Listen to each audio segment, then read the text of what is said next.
इस वीडियो में बताई गई सारी जानकारी पब्लिक प्लेटफॉर्म पर उपलब्ध है। इसमें ऐसी कोई जानकारी नहीं दी गई है जिससे हमारे सुरक्षा बलों की गोपनीयता भंग होती है। डिफेंस डिटेक्टिव सेना का सम्मान करता है और उन्हीं जानकारियों के आधार पर काम करता है जो सार्वजनिक रूप से मौजूद है।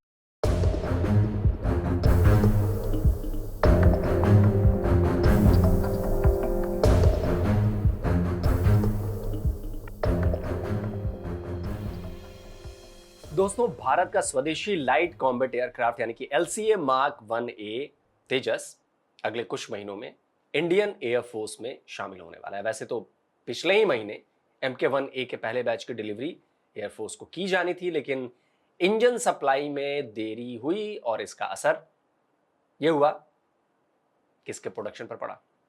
लेकिन प्रोजेक्ट के बार बार डिले होने के बीच MK1A से जुड़ी एक अच्छी खबर भी आई। वो ये है कि DRDO ने तेजस के लिए तैयार किए गए अपने नए EW यानी इलेक्ट्रॉनिक वॉरफेयर सूट का फ्लाइट ट्रायल शुरू कर लिया है। DRDO के इस EW सूट का नाम है स्वयं रक्षा कवच, सेल्फ प्रोटेक्शन जैमर, जो कह लें एक तरह से शील्ड कह लें।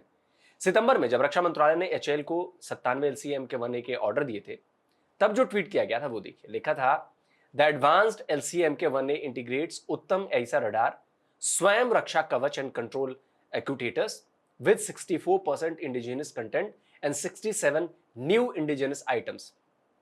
यानी ये तेजस का एक बहुत जरूरी पार्ट है MK1A का, जिसका जिक्र डील में भी साफ साफ किया गया है। एयरफोर्स और DRDO से जुड़ी रिपोर्ट्स बता रही हैं कि इस होममेड EW सूट स्वयं रक्षा कवच का फ्लाइट ट्रायल अभी जारी रहेगा। इसे अलग अलग पैमानों पर टेस्ट किया जाएगा और इसके बाद इसकी फाइनल डिप्लॉयमेंट पर मुहर लगाई जाएगी। DRDO का स्वयं रक्षा कवच एक उसके पुरानी EW सीट D29 EW का अपग्रेडेड वर्जन बताया जा रहा है। स्वीडिश कंपनी साब ने 2017 में ही LCA MK1 के लिए सेंसर पैकेज देने का ऑफर किया था। इसमें ऐसा रडार, जैमर पॉड समेत दूसरे सिस्टम के साथ साथ EW सूट भी शामिल था। लेकिन DRDO ने अपने डेवलप किए गए सेंसर्स पर भरोसा करना ज्यादा बेहतर समझा था। EW सूट मॉडर्न वॉरफेयर का एक बहुत जरूरी सिस्टम है। ये एक ऐसा डिजिटल शील्ड है जो फाइटर एयरक्राफ्ट्स को स्टेल्थ और स्मार्ट सर्वाइवर बनने की कैपेबिलिटी देता है। यह सिस्टम फाइटर जेट को डिफेंस के साथ साथ अटैक करने में भी मदद करता है। यह सिस्टम दुश्मन के रडार के सटीक लोकेशन का पता लगा लेते हैं, जिनसे सीड यानी कि suppression of enemy air defence mission के जरिए दुश्मन के एयर डिफेंस और रडार सिस्टम को तबाह कर दिया जाता है। याद है ना, ऑपरेशन सिंदूर की शुरुआत में ही हमने कैसे पाकिस्तान के कई एयर डिफेंस सिस्टम्स को तबाह कर डाला था। और इस हमले का खौफ इतना ज्यादा था कि पाकिस्तानी हमारे हमले को काउंटर करने में भी घबरा रहे थे। खुद पाकिस्तानी डिफेंस मिनिस्टर ने अपनी नेशनल असेंबली में कहा था कि भारत के हमलों का जवाब इसलिए नहीं दिया गया क्योंकि वो रडार की लोकेशन पता लगा रहे थे। कल का जो ड्रोन हमला हुआ, वो ड्रोन हमला बेसिकली हमारी जो लोकेशंस हैं उसको डिटेक्ट करने के लिए जो है किया गया। वो एक टेक्निकल चीज़ है जिसको मैं उस तरह एक्सप्लेन नहीं कर सकता, और इसलिए उनको इंटरसेप्ट ना किया गया ताकि हमारी लोकेशंस जो हैं वो लीक ना हो या वो लोकेट ना हो। तो EW सूट ही वो सिस्टम है जिसकी वजह से पाकिस्तान अब तक इस बात के धोखे में है कि उसने भारत के कई राफेल जेट्स को शॉट डाउन कर दिया है। मतलब जो स्पेक्ट्रा EW सूट लगा हुआ है राफेल में, उसकी बात करूं। अब आपको तेजस MK1A में लगाया जा रहा है स्वयं रक्षा कवच EW सूट जो है उसकी कुछ डिटेल्स देता हूं। इसमें state of the art radar warning receiver यानी RWR लगाया गया है। इसे EW सूट का दिल माना जाता है। ये एक्सेप्शनली सेंसिटिव है। इसके 4 wide band receiver channels ground based और एयरबॉर्न रडार सिग्नल्स को डिटेक्ट, क्लासिफाई और सिग्नल के पिन पॉइंट डायरेक्शन की जानकारी ये देता है। इसमें एडवांस सेल्फ प्रोटेक्शन जैमर यानी ASPJ लगा है जो जेट की तरफ आ रहे खतरों की पहचान करने के साथ साथ digital radio frequency memory technology का इस्तेमाल करता है। ASPJ highly targeted jamming signals उत्पन्न करता है जिससे दुश्मन के रडार को धोखा हो जाता है और जेट की सही लोकेशन का पता नहीं लग पाता। स्वयं रक्षा कवच का रडार वार्निंग रिसीवर 360 डिग्री की कवरेज देता है। इसके साथ साथ 1 मिलियन पर second data processing power LCA MK1 को सभी दिशाओं से आने वाले खतरों से सुरक्षित बनाता है। यह system complex electronic warfare environment में भी नेविगेट कर सकता है।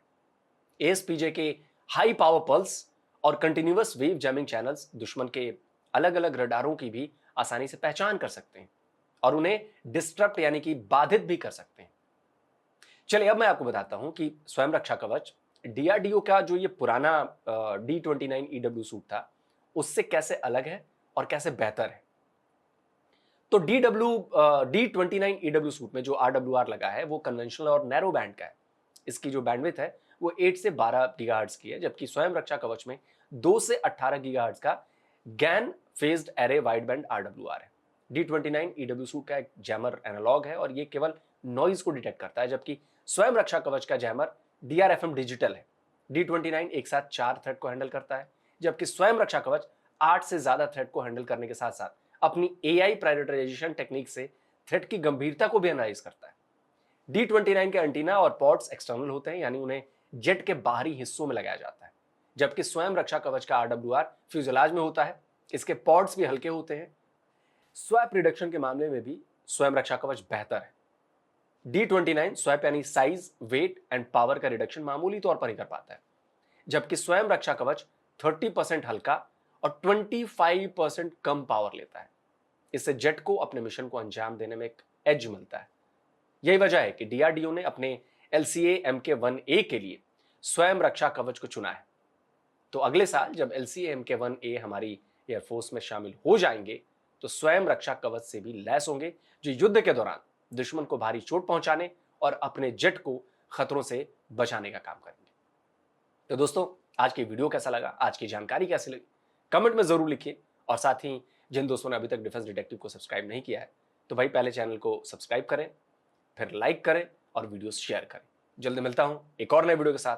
नमस्कार, जय हिंद। तो अगर आप चाहते हैं मुझसे बात करना, मुझसे कोई सवाल पूछना, तो फैन कॉल पर आप मुझसे कनेक्ट हो सकते हैं। फैन कॉल में ये सुविधा है कि आप अपने हिसाब से वहां पर जाकर टाइम स्लॉट बुक कर सकते हैं कि आपको फलाने दिन मुझसे बात करनी है, फलाने टाइम पे मुझसे बात करनी है। लेकिन ये भी बता दूं कि ये पेड सर्विस है।